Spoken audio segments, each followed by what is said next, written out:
তারা এই পতাকাগুলোকে সরিয়ে ফেলতে চায়, তারা জাতীয়তাবাদের আদলে এই বিশ্বকে সাজাতে চায়। কিন্তু আল্লাহর রাসূল সাল্লাল্লাহু আলাইহি ওয়াসাল্লাম বলেছেন, এমন একটা কাঁচা বাড়ি, একটা পাকা বাড়ি বাদ থাকবে না যেই বাড়িতে কালিমা লা ইলাহা ইল্লাল্লাহ মুহাম্মাদুর রাসূলুল্লাহর পতাকা উড়বে না। এটা নবী সাল্লাল্লাহু আলাইহি ওয়াসাল্লামের ভবিষ্যৎবাণী। আল্লাহ পাক আমাদের সবাইকে সেই মকবুল কাফেলায় শরীক হওয়ার তৌফিক দান করেন। আমাদেরকে আল্লাহ পাক ইসলাহ দান করেন। আমাদেরকে আল্লাহ পাক সেই হারানোর সম্মান আবার ফিরায় দেন। আমাদের সবাইকে আল্লাহ পাক আবারও সেই ঈমানদীপ্ত প্রজন্ম তৈরি করার তৌফিক দান করেন। আল্লাহ পাক আমাদের সরকারকে শক্তিশালী করেন, একটা ইসলামী রাষ্ট্র গঠন করার তৌফিক দান করেন। আল্লাহ পাক আমাদের সবাইকে প্রযুক্তিগত উন্নয়ন দান করেন, অর্থনৈতিক উন্নয়ন দান করেন, মিডিয়ার উন্নয়ন দান করেন। আল্লাহ পাক আমাদেরকে স্বতন্ত্র ব্যাংকিং সিস্টেম দান করেন, স্বতন্ত্র সামরিক বাহিনী গঠন করার তৌফিক দান করেন। এবং আরেকটা পয়েন্ট হচ্ছে যে আমাদেরকে অস্ত্র শস্ত্রে সুসজ্জিত হতে হবে। জিহাদ একটা বড় বিষয়, আমাদের সবাইকে অস্ত্র শস্ত্র সজ্জিত হতে হবে প্রত্যেক মুসলিম কান্ট্রিকে। আমি এখানে ব্যক্তিগতভাবে বলি নাই, আমি বলেছি প্রত্যেক মুসলিম কান্ট্রিকেই সামরিক দিক থেকে এতটা শক্তিশালী হতে হবে যাতে ওরা আমাদেরকে চোখ রাঙাতে না পারে, বরং আমরাই এমনভাবে চোখ রাঙাবো যেন ওরা এই বিশ্বের মানচিত্র থেকে মুছে যায়।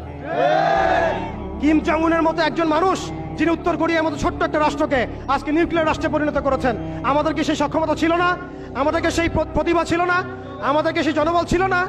অতএব প্রত্যেক মুসলিম কান্ট্রিকেই নিউক্লিয়ার ওয়েপন্স তৈরির দিকে যেতে হবে, মিসাইল তৈরির দিকে যেতে হবে, প্রযুক্তিগত উন্নয়নের দিকে যেতে হবে, ঐক্যবদ্ধ প্ল্যাটফর্মের দিকে যেতে হবে। একসাথে সবাই মিলে আমরা যখন এই সমস্যার সমাধানে হাত লাগাবো, কাঁধে কাঁধ মেলাবো, দেখবেন এই ছোট্ট ইহুদি রাষ্ট্র কিছুই করতে পারবে না, পশ্চিমা বিশ্বই কিছুই করতে পারবে না, এমনকি পুরো দাজ্জালের বাহিনী মিলেও এই বিশ্বে ইসলামের বিজয় ঠেকাতে পারবে না ইনশাআল্লাহ। আমি আজকে আপনাদের সামনে শুধুমাত্র কিছু আবেগী কথাবার্তা বলতে আসি নাই, আমি কিছু প্র্যাকটিক্যাল কথা বলতে এসেছিলাম। জানি না কতটুকু বোঝাতে পেরেছি। এই বিশ্ব তার ফিউচারের দিকে এগিয়ে যাচ্ছে, এটা কোনো কাকতালীয় বিষয় নয়।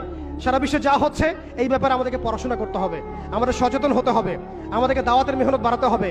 এমন কিছু ইভেন্ট আমাদের সামনে আল্লাহ পাক দেন, ইস্যু দেন, যে ইস্যুগুলোতে আমরা ঐক্যবদ্ধ হতে পারি। ফিলিস্তিন ইস্যু হচ্ছে তার মধ্যে অন্যতম একটা সেরা ইস্যু।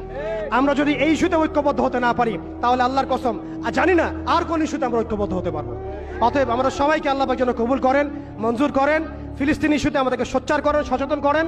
আমরা সবাই বলবো, লিখবো, কথা বলবো, সরকারকে চাপ প্রয়োগ করবো, সরকারকে অনুরোধ করব তারা যেন বিশ্ব মিডিয়াতে, বিশ্ব মানচিত্রে, বিশ্বের প্ল্যাটফর্মগুলোতে একটা বলিষ্ঠ ভূমিকা রাখেন যে হ্যাঁ, আমরা বাংলাদেশের মুসলিমরা, বাঙালি মুসলিমরা আমরা সেই ভাইদের সাথে আছি।